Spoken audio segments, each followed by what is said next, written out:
तो मैं दुर्गेश सिंह आपका बहुत बहुत स्वागत करती हूँ आपके अपने ही YouTube channel Durgesh Singh online study में। और आज हम क्लास 12th की पोएम कीपिंग क्वाइट के क्वेश्चन आंसर्स को डिस्कस करेंगे और पढ़ेंगे 1 बाय 1 क्वेश्चन को। और बहुत ही इजी वे में हमने इसके आंसर्स आपके लिए रखे हैं। अगर आप इसको एक बार पढ़ लेंगे तो आपको अच्छे से ये समझ में आ जाएंगे। पोएम पे बेस्ड हैं ये सभी क्वेश्चन जो NCERT की बुक से हैं। तो आइए स्टडी करते हैं इसके क्वेश्चंस को। और क्वेश्चन के साथ ही साथ हम इसकी पोएटिक डिवाइसेस के बारे में भी बात करेंगे कि इसमें कौन कौन सी पोएटिक डिवाइसेस का यूज़ हुआ है। तो आज का हमारा क्वेश्चन नंबर 1 है, what does the title of the poem suggest to you, what do you think the poem is about. कि जो पोएम है कीपिंग क्वाइट, इसका टाइटल है वो क्या सजेस्ट करता है, आप इसके बारे में क्या सोचते हैं। तो यहाँ हमारा आंसर है I think the title suggests, कि जो टाइटल है suggest the importance of keeping quiet, ये कीपिंग क्वाइट के शांति रखने के महत्व को की इम्पोर्टेंस को दिखाता है। इट सजेस्ट्स, ये सजेस्ट करता है that we should find some time for introspection, के ये हमें ये सजेस्ट करता है कि हमें कुछ समय अपने आत्मनिरीक्षण के लिए रखना चाहिए, जिससे in an hour of tranquillity, यानी शांतिपूर्ण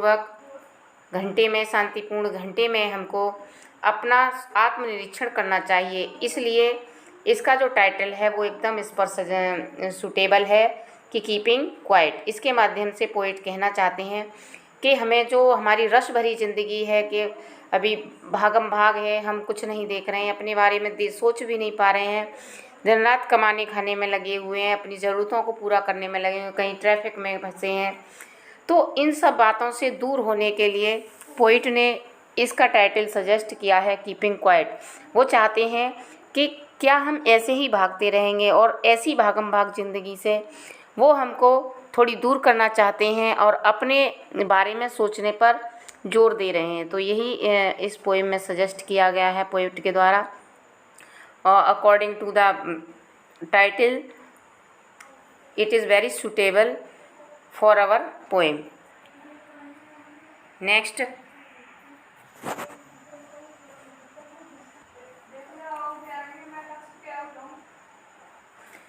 question number 2, what will counting up to 12 and keeping still help us achieve।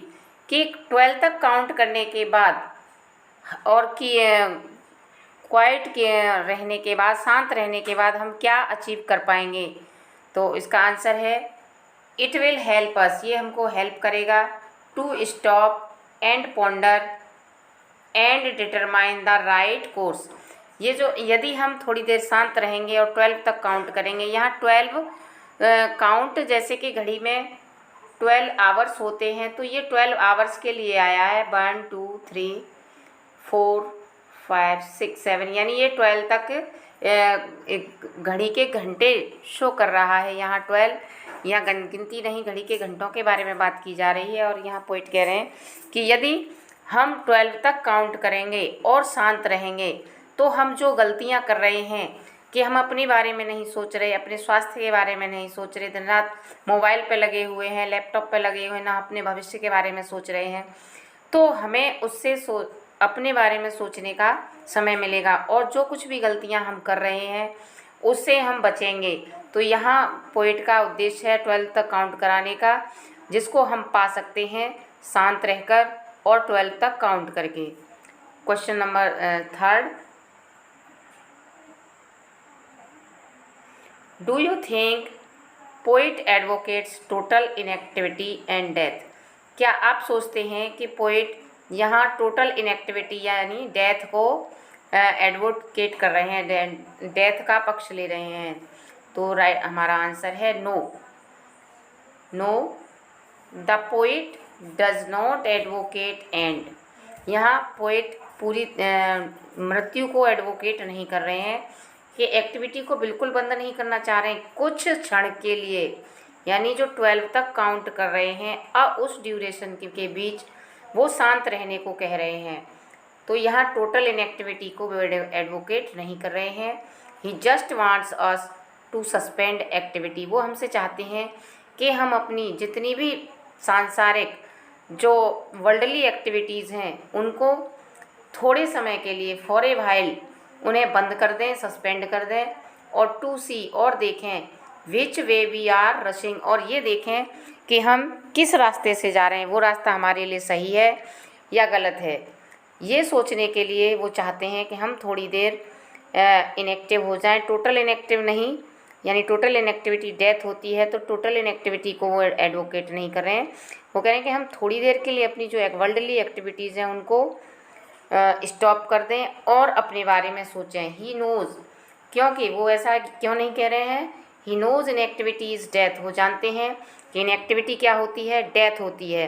And he does not want death, और वो डेथ नहीं चाहते हैं। वो केवल थोड़ी देर के लिए एक्टिविटी बंद करके लोगों को अपने बारे में सोचने के, उन्हें क्या परेशानियां, क्या वो गलत कर रहे हैं और सही रास्तों के चुनाव के लिए वो चाहते हैं कि थोड़ी सी देर के लिए हम अपनी एक्टिविटी बंद कर दें। जैसे कि आपने देखा है कि तूफ़ान आने से पहले थोड़ी देर शांति होती है, उसी तरह की शांति हमारे पोइट चाहते हैं कि अगर हम कुछ अच्छा करना चाहते हैं तो हमें थोड़ी देर के लिए शांत होना पड़ेगा।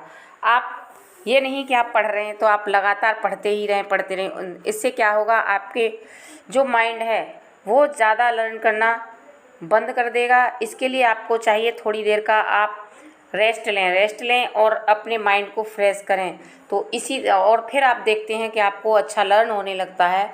तो इसी तरह से पोइट चाहते हैं कि हम थोड़ी देर के लिए जो अपनी वर्ल्डली एक्टिविटी है, रस है और जो उल्टे सीधे काम हम कर रहे हैं उनको थोड़ी देर के लिए बंद कर दें और अपने बारे में सोचें और देखें कि क्या हम सही कर रहे हैं, जो करने जा रहे हैं। अगर हम इसका जवाब पा लेते हैं और सही रास्ते का चुनाव कर लेते हैं तो ये हमारे लिए सबसे अच्छा होगा। Next, what is the sadness that the poet refers to in the poem, कि इस पोएम में पोइट ने सैडनेस के बारे में बात की है। तो वो सैडनेस क्या है, किस सैडनेस के बारे में पोइट बात कर रहे हैं। द इन आवर ब्रीदलेस रस, यानी ब्रीदलेस होता है कि इसमें हमारे पास इतनी भागम भाग ज़िंदगी है, कहीं हम बसों में भाग रहे हैं, कभी सड़कों पे चल रहे हैं। तो इस ब्रीदलेस रस में कि हमारे पास अपने लिए सांस लेने तक की फुर्सत नहीं, कहते हैं कि अरे भाई मेरे पास सांस लेने की फुर्सत नहीं, तो इस तरह की कंडीशन हमारी बनी हुई है। तो we have no time to understand what we are, और हम ये नहीं सोच पाते हैं कि हम एक्चुअली में हैं क्या, हम अपने आप को ही भूल जाते हैं रश के चक्कर में। तो we feel we are rushing towards disaster, तो हम फील करते हैं कि हम विनाश की ओर बढ़ रहे हैं। जब हम ऐसा करने लगते हैं तो हम 100% विनाश की ओर बढ़ रहे होते हैं। दिस मेक्स अस सैड, और यही बात हमको सैड करती है, क्योंकि हमें दुख किसके कारण होता है, हमारी भागम भाग ज़िंदगी के कारण। जो काम हमारा ठीक का हो सकता था हम उसको जल्दबाजी के कारण गलत कर लेते हैं। जा रहे हैं रोड पर, रोड क्रॉस कर रहे हैं आगे से और जल्दबाजी में है, आगे का वाहन हमने नहीं देखा तो एक्सीडेंट हो जाता है। ऐसे ही अगर आप किसी मशीनरी पे वर्क कर रहे हो और जल्दबाजी में आप करते हो तो वहाँ भी आपके साथ कोई दुर्घटना हो सकती है। तो इस तरह के रस से क्या होता है, हमें सैडनेस मिलती है। तो इसी को पोइट ने यहाँ सैड बताया इस पोएम में, कि यही सैड है कि हम हर वक्त रश में रहते हैं, जल्दबाजी में रहते हैं और किसी भी काम को करने से पहले थोड़ा समय देते नहीं हैं, सोचते नहीं हैं। But we don't stop and our sadness increases, और हमें पता है कि हम जल्दबाजी में हैं और ये हमको दुख देगी, लेकिन हम फिर भी नहीं रुकते हैं और हमारा दुख बढ़ता ही जाता है। Next question, what symbol from nature does the poet invoke to say that there can be life under apparent stillness, कि किस सिंबल को, नेचर से पोइट ने किस सिंबल को यूज़ किया है कि पूर्ण शांति के बाद, जहाँ पूर्ण शांति होती है उसके नीचे जीवन हो सकता है। तो कौन सा एग्जाम्पल यहाँ पोइट ने दिया है, तो इन्होंने यहाँ लाइनें दी हैं पोइट ने।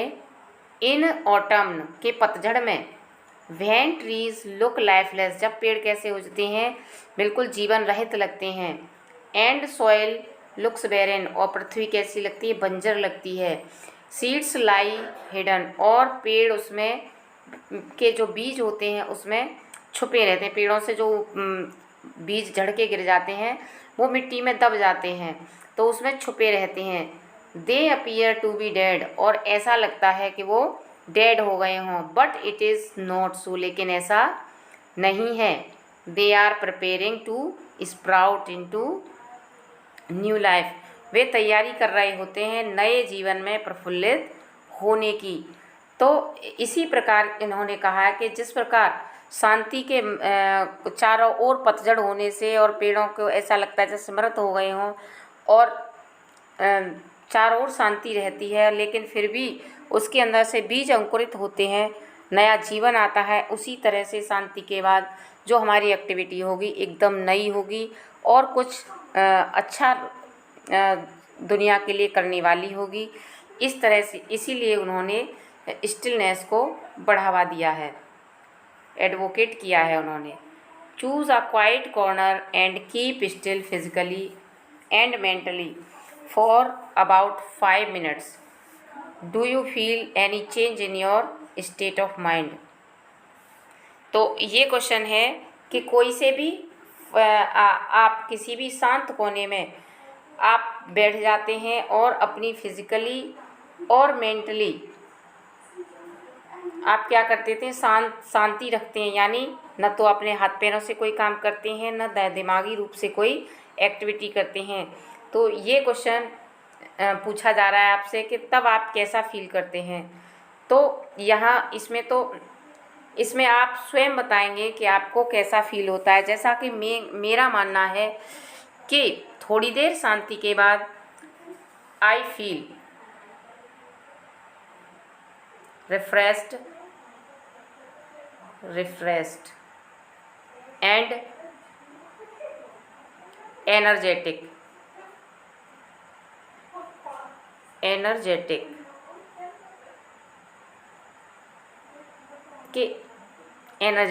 तो मुझे थोड़ी अगर शांति मिलती है तो मुझे एकदम रिफ़्रेशमेंट मिलता है और मुझे एनर्जेटिक फील होता है, और उससे मुझे कुछ नया करने की प्रेरणा मिलती है। तो मैं आपसे पूछती हूँ, क्या आपको भी ऐसा कभी फील होता है जब भी आप अकेले में बैठें, ज़्यादा नहीं तो 5 मिनट या 10 मिनट आप शांतिपूर्वक बैठें, ना आपके हाथ में मोबाइल हो, ना आपके सामने टीवी हो, और कोई भी ऐसी एक्टिविटी नहीं हो कि जहाँ आपका मन और शरीर एक्टिव रहे, केवल आप शांत होकर देखिए, फिर देखिए आपको क्या प्राप्त होता है। इसी के साथ मैं अपनी वीडियो समाप्त करूँगी और इसकी पोएटिक डिवाइसेस आपको बताना चाहूँगी कि इसमें जो पोएटिक डिवाइसेस यूज़ हुई हैं वो है अलिट्रेशन,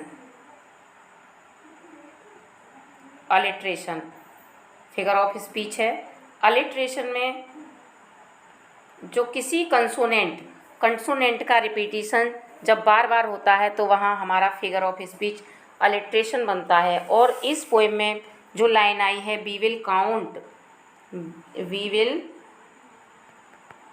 काउंट, तो इसके स्टार्टिंग में जो डब्लू ये कंसोनेंट है और इसका जो ये कंसोनेंट है, और जब कंसोनेंट का रिपीटिशन होता है तब अलिट्रेशन फिगर ऑफ स्पीच बनता है। और इसके अलावा एक और फिगर ऑफ स्पीच बनती है रिपीटिशन। यहाँ पुनरावृत्ति अलंकार भी है। रिपीटिशन जब किसी लाइन की या किसी वर्ड की बार बार रिपीटिशन होता है उसको कहते हैं रिपीटिशन फिगर ऑफ स्पीच। तो ये जैसे कि हमने अभी वी विल काउंट पढ़ा था, तो यहाँ डब्लू अलिट्रेशन बन रहा था, और उसी तरह से यहाँ हमारी दूसरी लाइन है without rush without engines,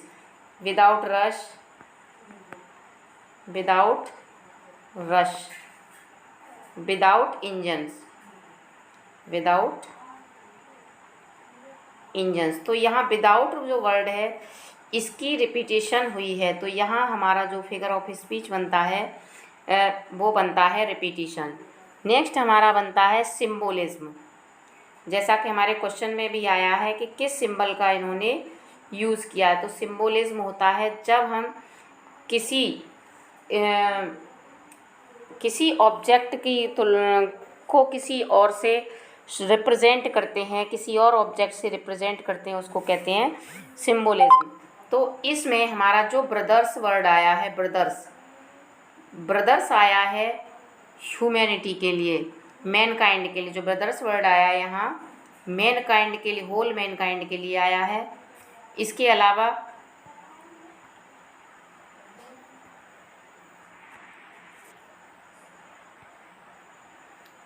whole humanity के लिए आया है जो हमारा वर्ड है। और जो ग्रीन वॉर्स आया, ग्रीन वार्स वर्ड जो आया है वो डिफॉरेस्टेशन को शो करता है,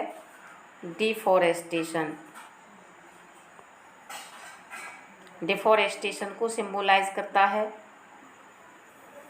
और शेड जो है प्रोटेक्शन को सिंबलाइज करता है, शेड प्रोटेक्शन को सिंबलाइज करता है। इस प्रकार से सिम्बोलिज्म का भी यूज़ हुआ है। सिम्बोलिज्म फिगर ऑफ स्पीच का यहाँ यूज़ हुआ है।